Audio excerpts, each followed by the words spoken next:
The island of Sodor is surrounded by beautiful blue sea. It has fields of green and sandy yellow beaches. There are rivers, streams and lots of trees where the birds sing. There are windmills and a coal mine and docks where visitors to the island arrive. The island also has lots and lots of railway lines. Who's that puffing down the track? It's Thomas. Hello, Thomas. Hello, everybody. Welcome to the island of Sodor.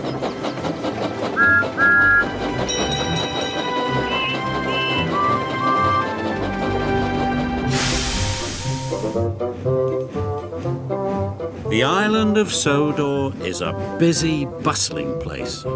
There is always lots for the engines to do.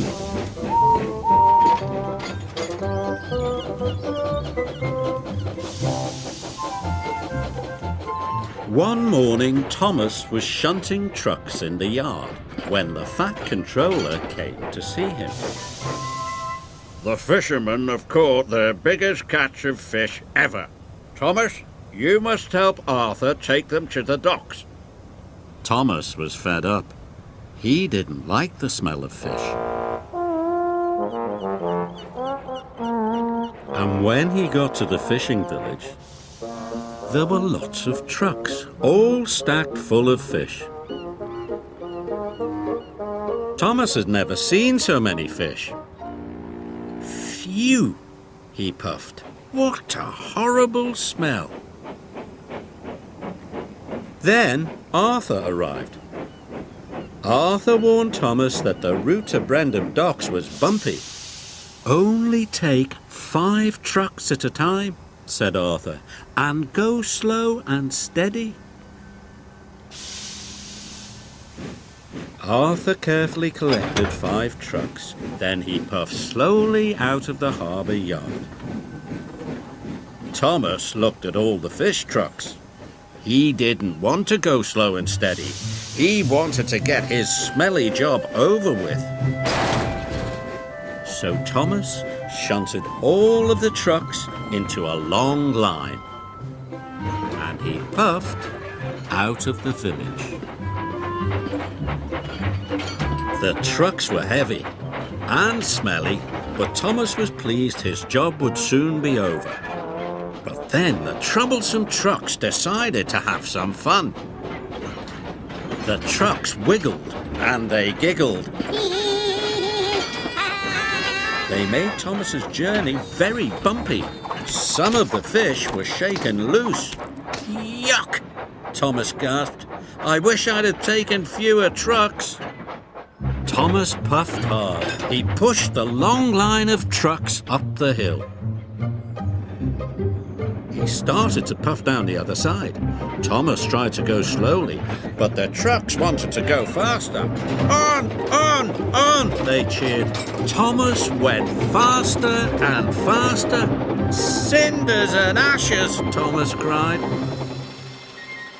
Salty was at the bottom of the hill. He was waiting for a signal. He didn't know Thomas was coming down the hill.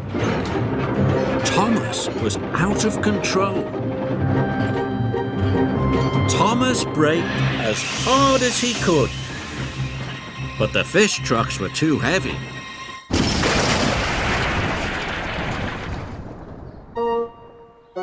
Oops, said Thomas. Sorry. Salty was covered in fish. Never mind me, Artie, said Salty. The smell reminds me of the sea. Thomas's driver telephoned for help. And soon Harvey was clearing the tracks. Thomas wondered what the fat controller would say. He found out soon enough. You have caused confusion and delay, said the fat controller sternly. You must learn to be more safe. Yes, sir. Sorry, sir, Thomas puffed sadly.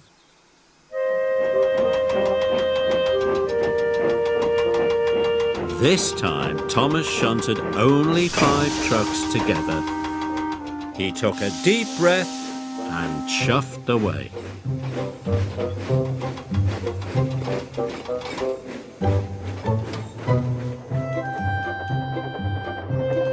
Thomas puffed through the countryside.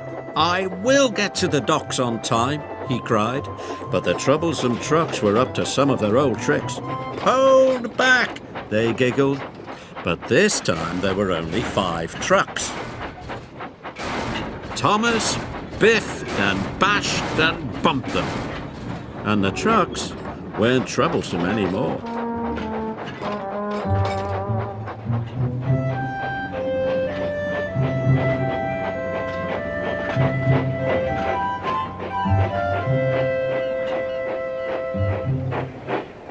As soon as he delivered the first trucks, Thomas went back to collect the next 5.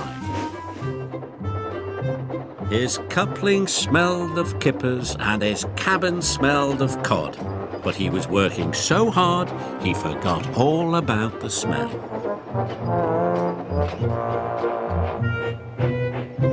At last he had just one more load to take.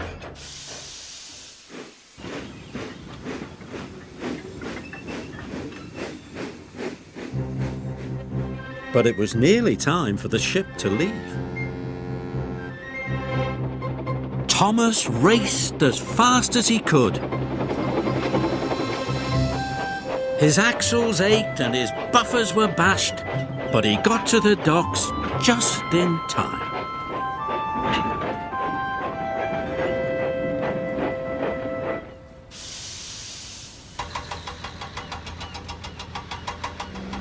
Thomas was very happy to say goodbye to the fish.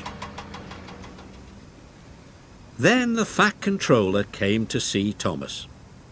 "I know you don't like the smell of fish, but you have worked very hard," the Fat Controller said. "You really are a useful engine." Thomas was proud, but he still had the smell of fish in his funnel and he couldn't wait to be clean. So he puffed off to the washdown.